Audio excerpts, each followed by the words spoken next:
Welcome to Bed Crime Stories podcast. I'm your host, T, and I hope you're having a fabulous day. Hi guys, today I want to share some updates on the Delphi case.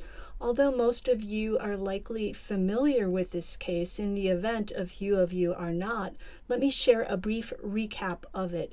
If you don't want to listen to the recap, feel free to skip ahead to the new news later on in the video.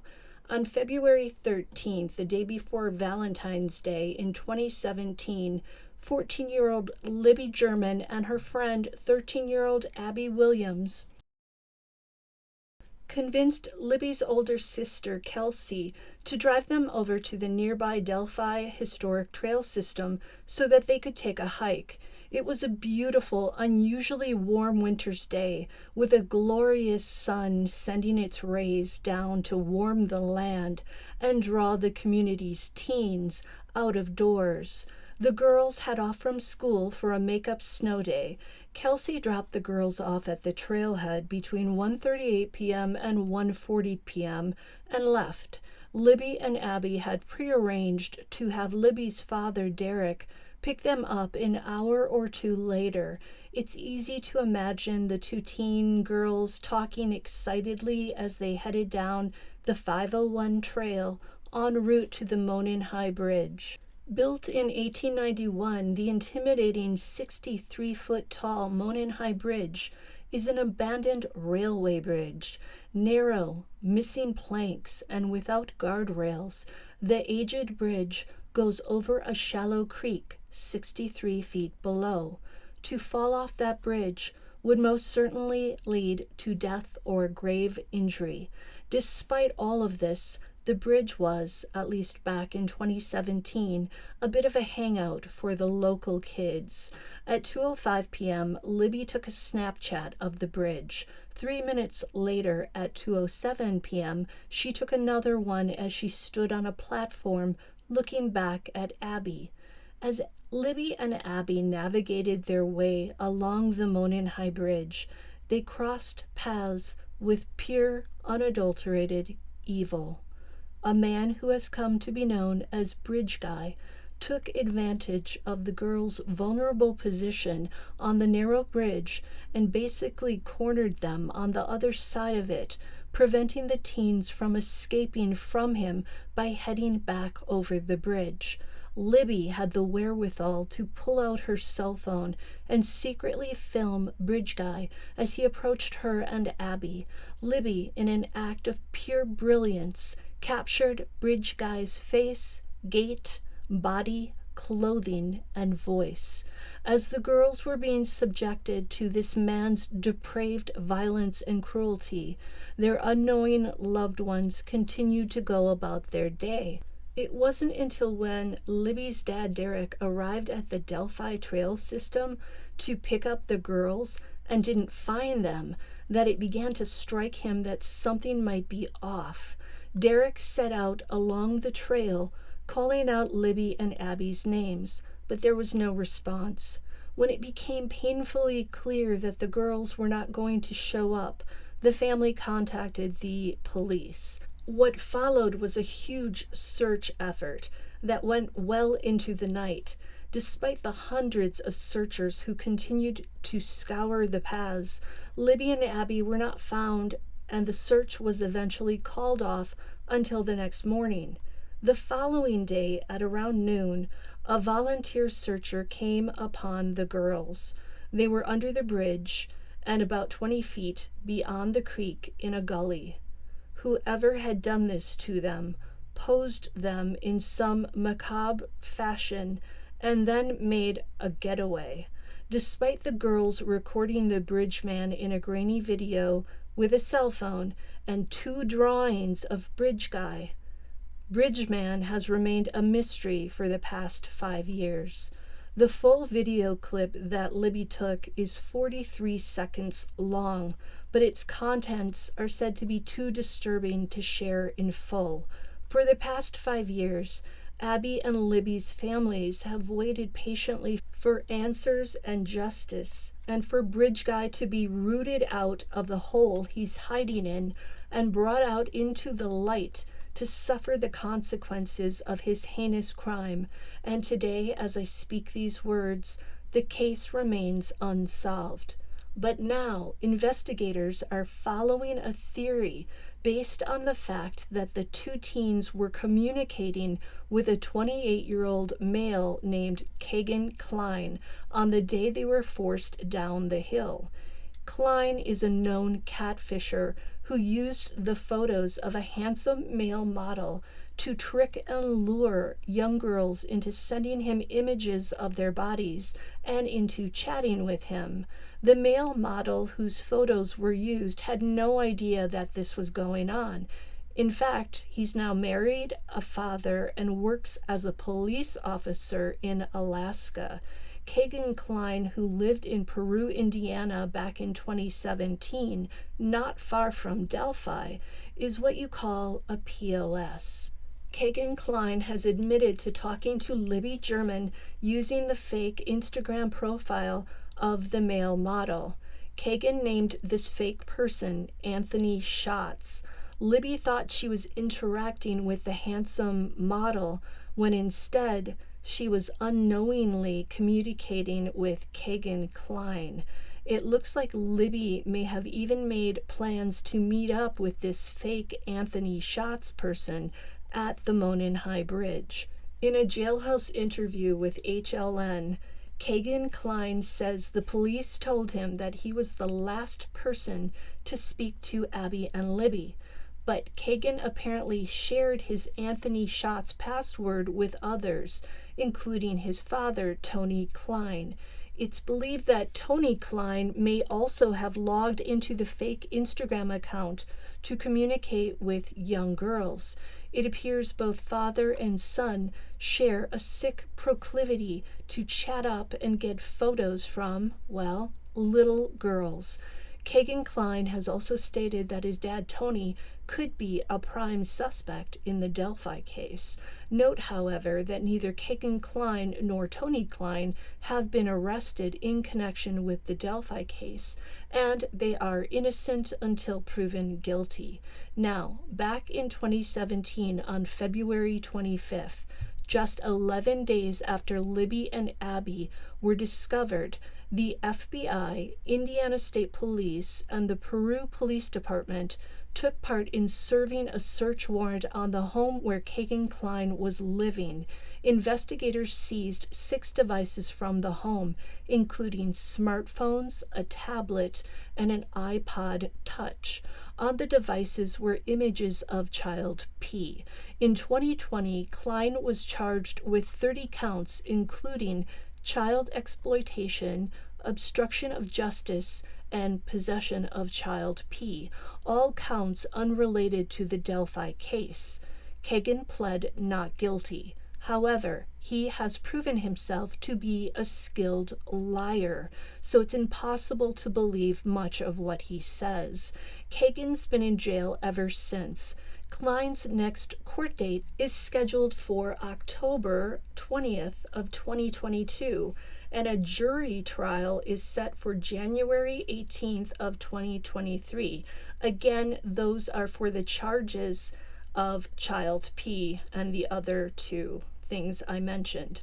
These days, as Kegan Kline sits in his jail cell, he's rumored to be upset about living behind bars. He's been demanding cash for interviews, apparently, and sex favors from the women who write to him. It's hard to imagine anyone wanting to write to this creep, but I guess there's always a few women, and maybe men too, who have a demented curiosity in criminals of this ilk. On August 19th of 2022, just a few weeks ago, the Indiana State Police petitioned the Miami County Circuit Court for custody of Klein. Also happening in August, about 20 officers from the Indiana State Police, including a dive team, were seen combing through the Wabash River close to Peru, Indiana. The area where the search continued to take place until just a few days ago is a mere 2 miles from Kegan Kline's former home where he lived in 2017. Apparently, the authorities shut down 2 dams and diverted the river to drop the water levels for the search. No one knows yet what the detectives were looking for, but it appears that they were using metal detectors as well as buckets, shovels, and markers. Some people also saw canine handlers out there, although they did not see the search dogs.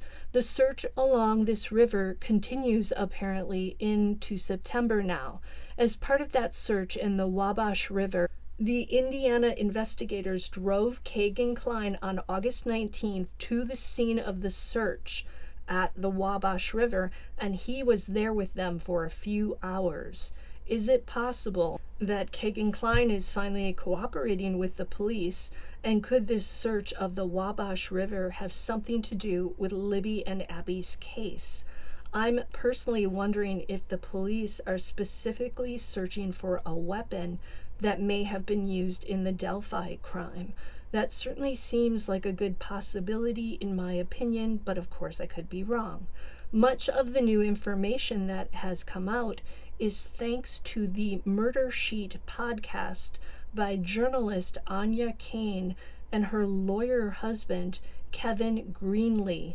These podcasters are the ones who shared a transcript of a confidential 2020 jailhouse interview done by the police with Kegan Kline. Kane and Greenlee stumbled on the accidentally published documents one day and shared them on their podcast before the police realized their error and removed the documents a few hours later. Although many have criticized Kane and Greenlee, I feel that they were acting as any investigative journalists would.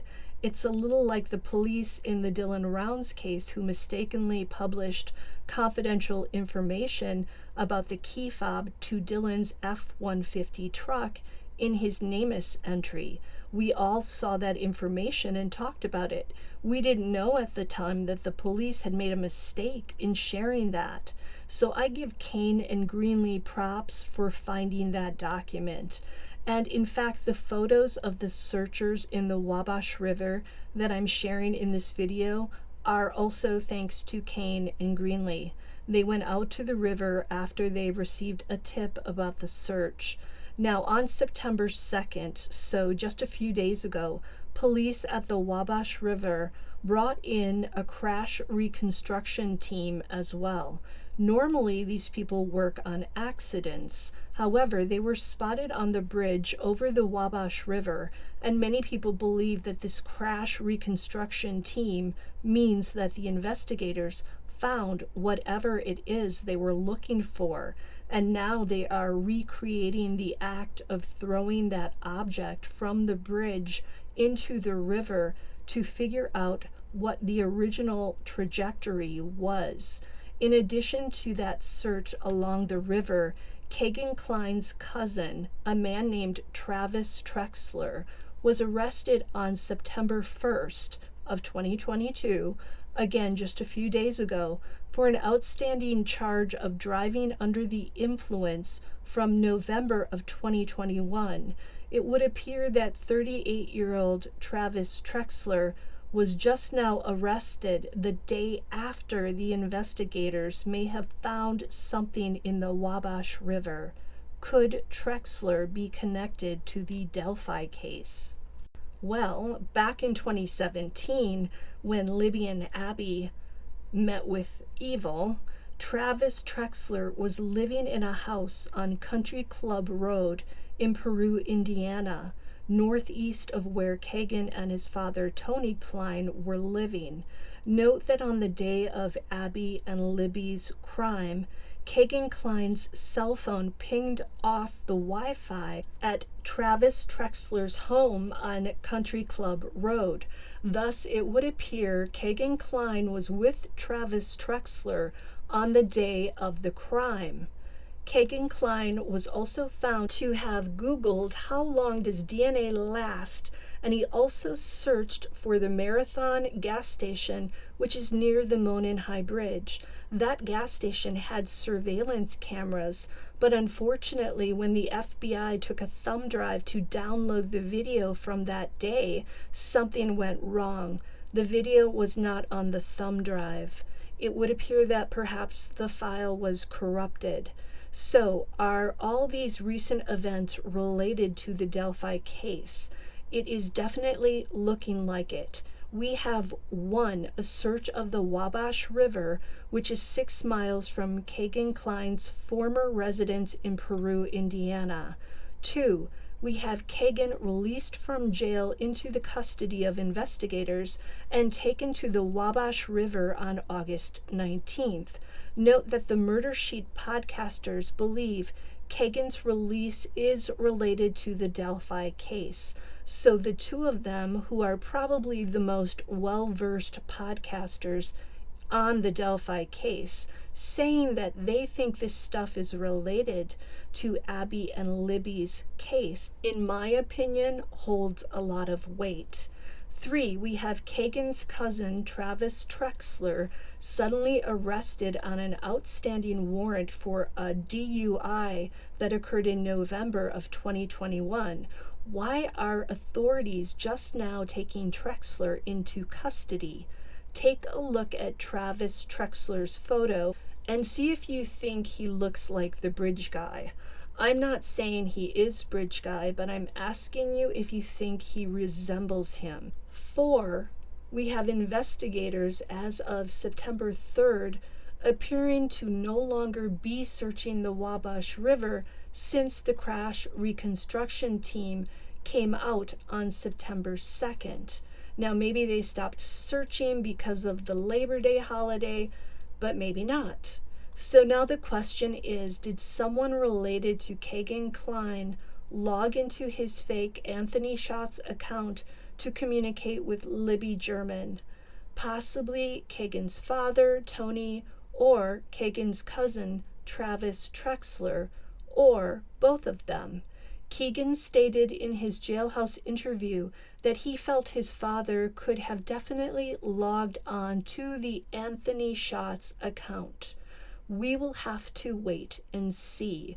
Fingers crossed that this is the year for justice and answers in the Delphi case, and for Bridge Guy to finally be identified and punished for this heinous and appalling crime.